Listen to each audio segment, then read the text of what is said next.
Hello everyone, this is Erik, the Asian movie enthusiast, and this is my review of Hapkido, also known as Lady Kung Fu, a Hong Kong martial arts film from 1972 that stars Angela Mao, Sammo and Carter Wong. Now, I've only recently been catching up on Angela Mao's films over the past handful of years. Back when I used to post on message boards, a few fans of martial arts films recommended her to me. So I watched a small handful of her movies that were easily available, and most of them were good. So I feel like reviewing a few of those here on this channel. She did appear in the Bruce Lee film Enter the Dragon, but only in a very small role. Of the films that I have seen so far, with her in a significant role, Hapkido is my favorite, which is why I chose to review this movie first. Now, this takes place in 1934 and begins in Japanese-occupied Korea, actually. And our three Chinese protagonists, Kao and Fan, have just graduated in learning the art of Hapkido, and then they return to China in the hopes of setting up their own school, which they do. The Japanese, however, consider it to be an inferior martial art and try to run them out of town. So Kao and Fan do not want any trouble because it goes against the wishes of their master and his teachings. But conflict is practically unavoidable here, which is good for us as martial arts movie fans. So we get a brief fight in the opening scene and then a training montage during the opening credits. Hapkido does not waste time. Then we get a 15-minute sequence that provides a nice little summary of the martial art itself, Hapkido, and some sparring matches to demonstrate.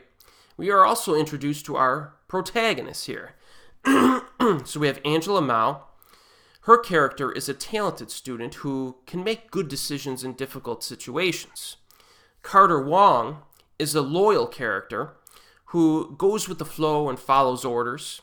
And Sammo's character is the guy who is aggressive, both physically and mentally. He likes to use power strikes in his moves a lot, and he's pretty bad at walking away from confrontations.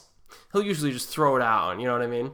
So as you might expect, it's Sammo who sparks the main conflicts in this film. But, to be perfectly honest, I don't blame the guy, because we're dealing with antagonists who are basically wafer-thin, evil Japanese dudes. They are.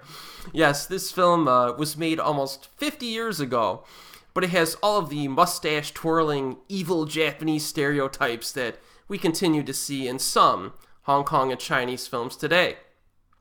At one point, a bad guy pours a pot of boiling water on an old lady for no reason other than the fact that he's Japanese. You get to, listen, I'm Japanese, you're Chinese, I gotta just torture you, you know what I mean? So, that's why, looking back on it, that's one of the reasons why I really like the handling of Japanese characters in the Jet Li film Fist of Legend from 1994, right? Which actually gave a positive view to Yasuaki Kurata's character as well as the Japanese girlfriend. You know what? That film had balance that made the character interaction interesting. Now, if a martial arts film has a lot of solid action in it, having this kind of balance is not necessary, really, in my opinion. Sometimes the cartoonish villains are kind of fun to watch, but having that balance definitely makes the non-fight scenes more interesting to watch. But regardless, does Hapkido have enough solid fighting to offset the wafer-thin characterization and depiction of the villains? Oh yes. Yes it does. The conflict very quickly escalates into life and death situations, so the characters are fighting for their lives for much of the film, and there is a lot of fighting in this. Now, one thing to point out is that there is a training sequence early on that kind of gives a misleading impression of the action design. The actress does some crazy, unrealistic jumping maneuvers. You could tell they use the trampolines. You know how in some of those martial arts films where somebody will jump and then the camera will be positioned upward so you won't see them hit the ground, but then they catapult back up and you could just tell there's a trampoline there. They use that a little bit at the beginning. But the action in the film overall is pretty grounded and realistic in terms of its moves, like 90% of the time. There are a few more crazy jumps here and there, but they're few and far between. Also, the choreography early on is a bit on the basic side, but it is well executed. But it does get more creative as the film moves along. So if at the beginning you're like, this is kind of basic fighting stuff, just hold on, because you're going to get some good stuff as the film moves. The sword fight during the middle does help to mix things up a bit. And Angela Mao scenes during the final half hour are legit and a lot of fun to watch. Basically, you have Sammo Hung and Carter Wong getting most of the fighting during the first 2/3. And then, that's fine with me because these guys are good. Let's be honest, right? Actually, if you're a John Carpenter fan, you will recognize Carter Wong because he was in Big Trouble in Little China. He played one of those 3 storms, I think they called him, characters. He was the dude that inflated himself. So it was nice to see him in an earlier film, and this was actually one of his first roles I saw when I was looking him up on IMDb and Wikipedia and such. So it was nice to see him in Hapkido in a very early role. And he was also in some of Angela Mao's subsequent films. Now, I was impressed with Carter Wong in this film. He's athletic, he can move, he uses his strikes well, and he contributes to one of the better fights of the film during the middle section.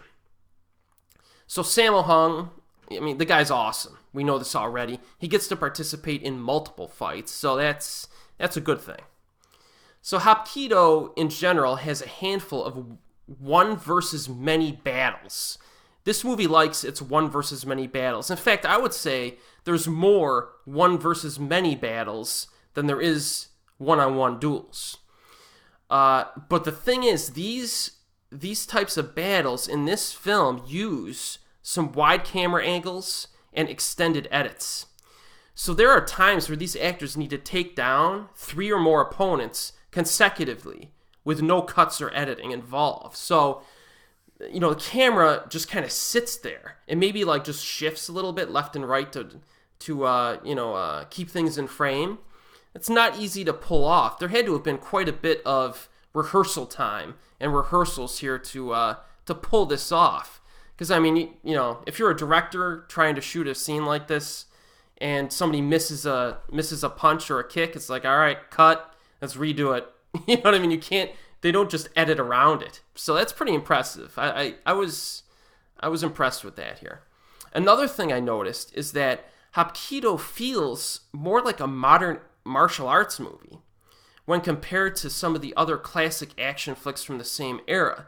Some other films from this time period felt a little bit more robotic, for lack of a better term, and how the characters moved during the fights.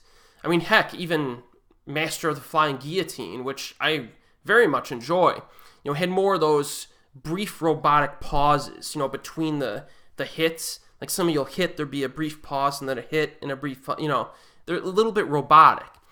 But Hapkido, on the other hand, has a more fluid presentation to the strikes, which allows for the characters to take down multiple bad guys and a continuous series of strikes and attacks that kind of transition together nicely.